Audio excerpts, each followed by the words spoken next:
Hello, and welcome to Two Pews in a Pod.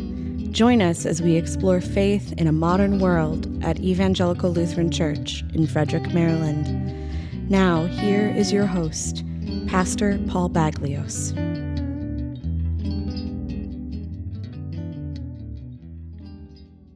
I'm Paul Baglios, pastor here at Evangelical Lutheran Church, and we're happy to welcome all of you who are watching or listening back to Two Pews in a Pod, and we are today here in episode 2 of 2 regarding the Barnabas Ministry of our congregation. And as you can see, we're recording this at a completely different time than previously, but coincidentally, we're all wearing the same clothes. And I'll ask that all of you remind us of your name. My name is Dick Bassford. Linda Coe.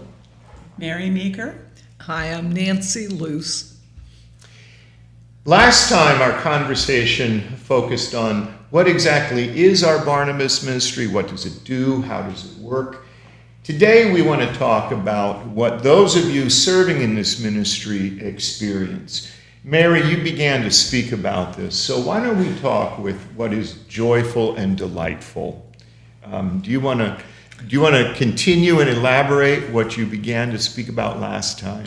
Okay, well, I became involved because I am a retired hospice nurse/nurse practitioner, and I made home visits. That's what I did for a living, and I thought this would be a wonderful extension in my retirement, so Linda took me aside, and we made I said, I'd really like to do the first visit with you, just to make sure I'm doing things right. And we visited a lovely, lovely lady who is no longer with us, but Yes, talk about that. Yes, so I haven't forgotten this. It was about a year ago, and this is an individual who wasn't always happy when we would visit, and that particular day was feeling very lonely and was very happy to have someone there.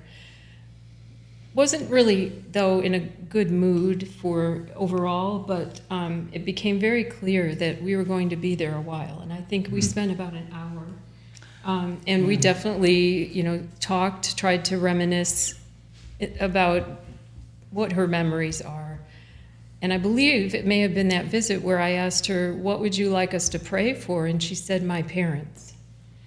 And so as I do in all of my visits, I kind of gather the conversation and then at the end put together a prayer. When we were done with our prayer, she would not let go of our hands. She did not want us to leave.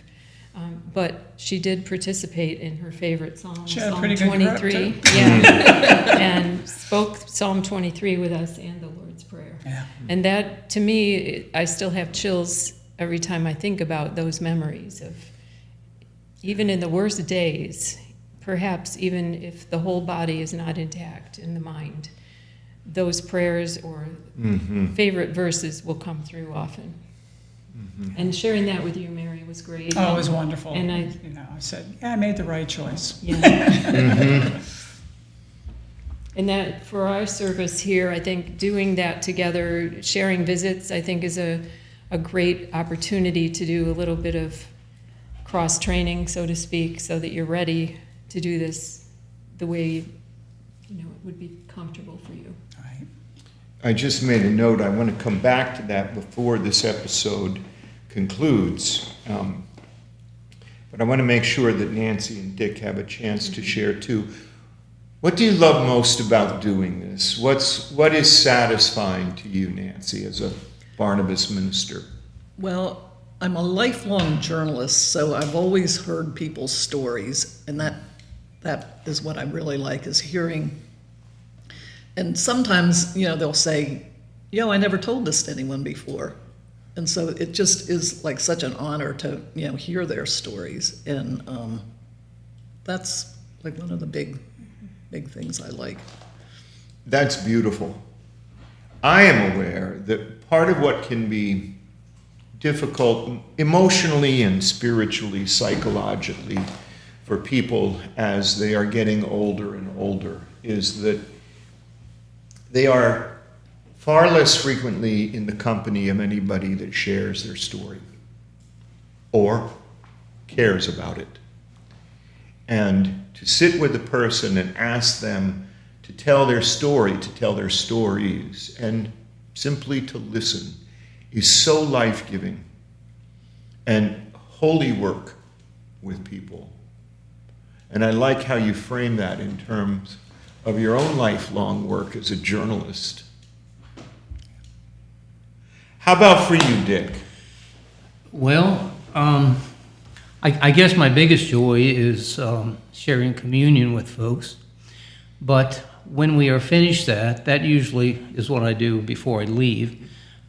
There's always conversation.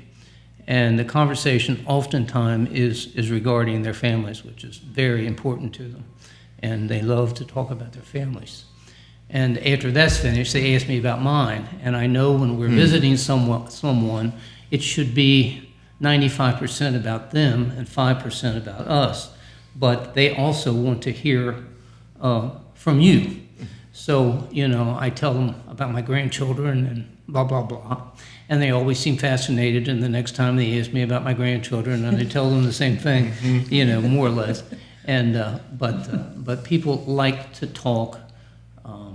I also received a book from one of our something I worked in here at the church called Psalms Now. It's a contemporary book containing all the Psalms, and they like to hear the Psalms. And I always read 2 or 3 of those. Maybe I stay too long. I usually stay I shouldn't say this, but I stay too long, probably. But they like to... Did they invite you to leave? No, I don't believe anybody's ever done that yet. Did you? No, but it seems as if though they enjoy the Psalms and the one they ask for, and I don't start with this one, they always ask for Psalm 23. And in today's English, it still has the same meaning, but I share that, and I don't do it all the time, but most of the time. And I have a few other books that I will read a story here and there. But, it's entertaining to them, and I think it's satisfying to them. So I think it's important. I do too. So. And I think that is the other side of the holy work that Nancy was talking about, listening to their stories. And you're exactly right. When we're visiting in this regard, we want to make sure that we are giving the time for their voices. Right. But it's also a measure of relational respect that we're willing to share something of ourselves. As I've been visiting some folks for years, in other, and we can't keep straight as to what we were doing, but, I've been visiting some folks for a long time, and they get to know you, and we get to know them better than we ever would have by saying hello to them in church, or even on the street. You become not intimate, but you certainly become much more aware of their circumstance, and they like to tell you about it, and that's wonderful. Your story and their story begin also to have threads of a shared story. Yes. Well, it's kind of a relationship that you develop with them over time, and then of course the down part of that is when the time comes that they begin to fade, then that's hold that thought for a moment. That is the other side of doing this work. In fact, let's lean into that a little bit. You had said, the comment that you made in the previous episode, Mary, was, I think that you get as much out of this as you feel you are giving. And I experienced that too as a pastor many years ago. One of the things that I realized, and it's become a point of personal practice for me, if I know that I'm ever feeling tired or, and I don't feel discouraged, I'm not the sort of person who inclines towards feelings of discouragement. But if I'm feeling like I'm not quite as fully internally attuned as I like to be, one of the best things that I've learned to do as a pastor is just go visit some people. And my time in their presence attunes me. And I experience, too, that I am receiving when I am visiting someone. And it is sometimes very difficult, especially if somebody we've known for a long time whose increasing age and the decline that can go along with that are becoming month by month or week by week ever more apparent. And yet how important it is to continue companionship, to continue to say, this is going to be hard, but I'm going to sit in the presence of this person, and I will bear my own weight of sadness and grief as they're bearing theirs. It's often difficult when part of what begins to be lost is at least the recognizable signs of awareness and communication, when communication becomes difficult. I think all of us at this table, though, have had the same experience. I have often visited people, and maybe I'll be with them 15 minutes or so, and I'm not sure. I always believe people are hearing me. You know, I've heard so often, hearing is the last thing to go. So I always engage with people, assuming they can hear me, even if they can't acknowledge or respond in a communicative way. But time and time again, I've been with people, and I'm not sure they're even aware I'm there. But boy, if I begin to pray the Lord's Prayer out loud, that voice picks up and joins mine, and it's an astonishing thing. I agree. Well, let me tell you about a lady I visited in the hospital. I used to do that years ago. And I thought she was in a coma, and I didn't.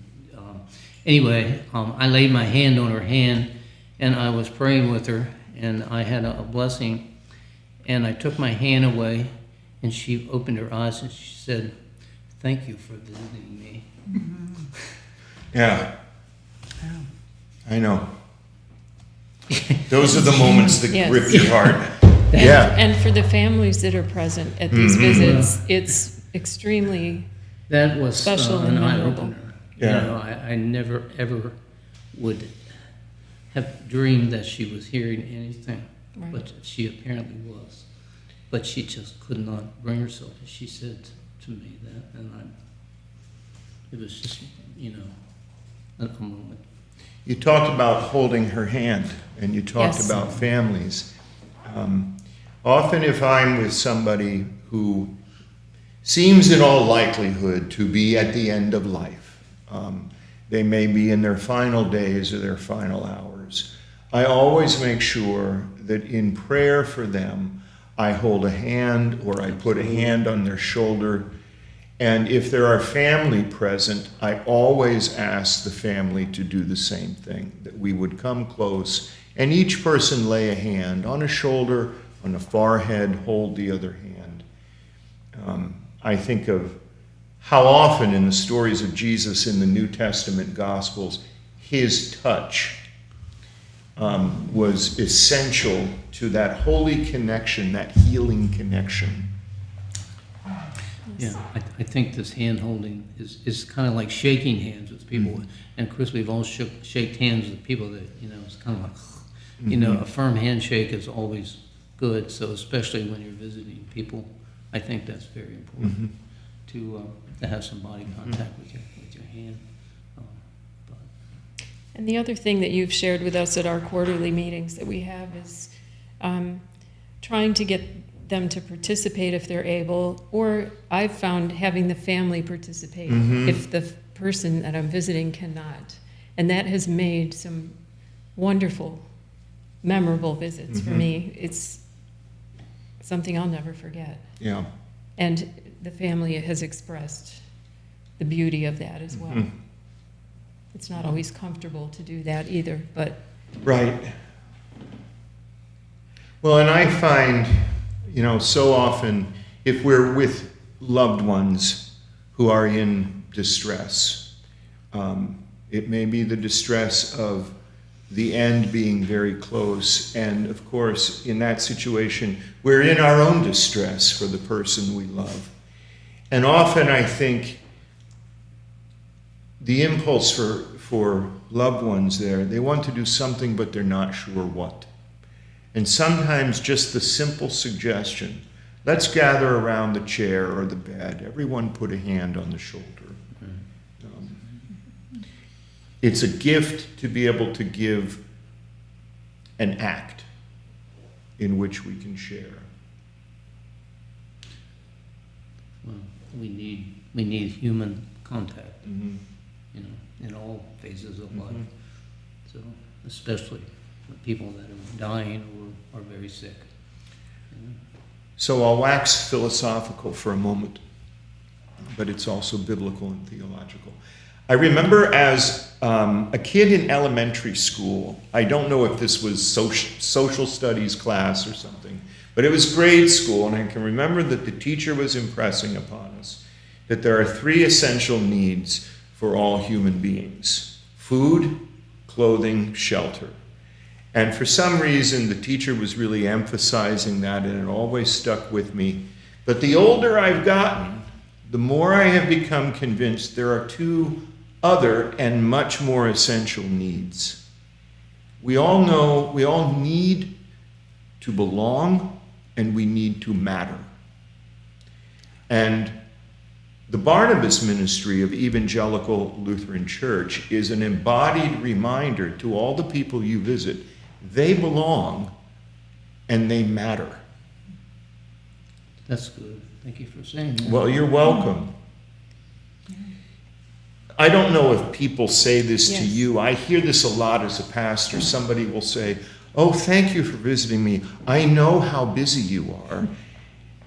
And I will say to them gently, "Well, this is my busyness. I mean, you're not some sort of distraction. You matter. Time with you matters." And one of the individuals that I call on the phone always reminds me after saying that, "I know you must be very busy, but you're my only connection with the outside world except for my family." Jeez, Linda. That's amazing. You look like you had a thought there. Do you need a Snickers moment? Turn into Betty White. Well, I want to pick on, Dick said something in the previous episode that I want to come back to because I experienced this too. There will be certain situations in which a person might decline the offer of Holy Communion. I know in my case, it's because people will say, Kenny Willard was just here an hour ago. You really ought to check with Kenny. Much of the time, if I see that, it's because physically receiving communion has become difficult. They may not any longer exhibit the mental awareness to know what's happening. And so in those situations, I never force it. Or more frequently, they may have difficulty with swallowing.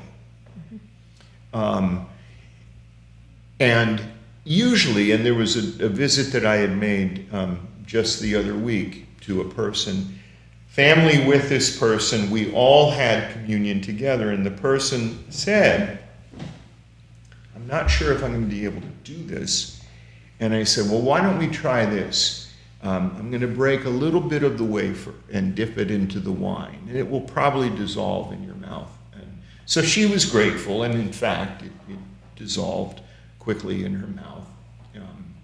But we will sometimes be visiting with people who will either decline the offer of communion or for whom we sense this is no longer going to be helpful, or at least not today. I think the visit, the same thing. When you're getting the vibe that the person is you're in their space, Yeah. so to speak. And it's kind of like, I think I need to Yeah. go, you know. It's not, this isn't about me, Yeah, that's right. you know. And sometimes we'll be visiting, you talked about this, Linda, and people will not necessarily be in their happiest emotional circumstance. I can think of a person who is, in all the times that I've visited this person, always very grieving, very unhappy. And yet it's important to sit, to hear. What I hear is the same thing I hear every visit. But again, they belong and they matter. It doesn't matter whether I've heard these things a dozen times before. They need to express them. I think of the Psalms of Lamentation in the book of Psalms, where the only thing that one can do in certain states is just cry out a kind of cry of anguish to God, but knowing that no cry falls on deaf ears. And in another way to think about what we do, we know in the Evangelical Lutheran Church in America, one of our denominational taglines is God's work, our hands. Equally as important, I think, is God's word, God's work, our ears. Yes. And It's the all old of saying, you, we have two ears and one mouth. all of you are, among other things, you are the ears of God to those that you visit. So before we finish, Linda, how can somebody get involved? If they're watching or hearing this podcast and they think, I'd like to learn more about this, maybe I could do this, what should they do? So call the church office here in Frederick, Maryland. If it's a person that's not in our congregation but wants to understand how we do this and do it for their church or another congregation, I'd be happy to speak to anyone. I think anyone here in our group would be willing to share as well. There's a lot more details that I could share, but we don't need to get into that today. So I think the church office could be the That's a good stopping answer. point. Because I think that's easy and efficient for people. Contact the church office by phone or by email. That message will go to our parish administrator, who will see that Linda receives it. You mentioned, Mary, that when you began, you went with Linda. I did. I felt more comfortable Yeah. with that, doing that. And I'll say that everybody who does this ministry brings extraordinary gifts to it. But this does not involve the same degree or extent of formal training and education that, for example, the Stephen Ministry involves. The Stephen Ministry had been part of this congregation's life some years ago. Perhaps in the future it will be again. It's easier to begin to share this work of Barnabas Ministry. We do provide some orientation, some coaching, a little bit of suggested reading to help frame heart and mind for this ministry of visitation, but it's not a rigorous course of study or training. It's easy for folks who feel any inclination to just become part of this. So perhaps some of you seeing this or hearing this would like to learn more.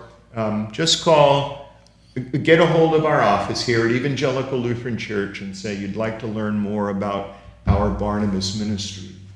Thank you for those of you who again had listened or watched. Thank you to the four of you representing our currently 13-person Barnabas Ministry team for your time on this afternoon when we're all wearing, coincidentally, the same clothing. And remind us. Hi, I'm Nancy Luce. Mary Meeker. Linda Coe. Dick Bassford. And I'm Paul Baglios. Thank you. This has been Two Pews in a Pod, a podcast hosted by the lead pastor of Evangelical Lutheran Church in Frederick, Maryland. Thank you for listening, and we'll see you next time.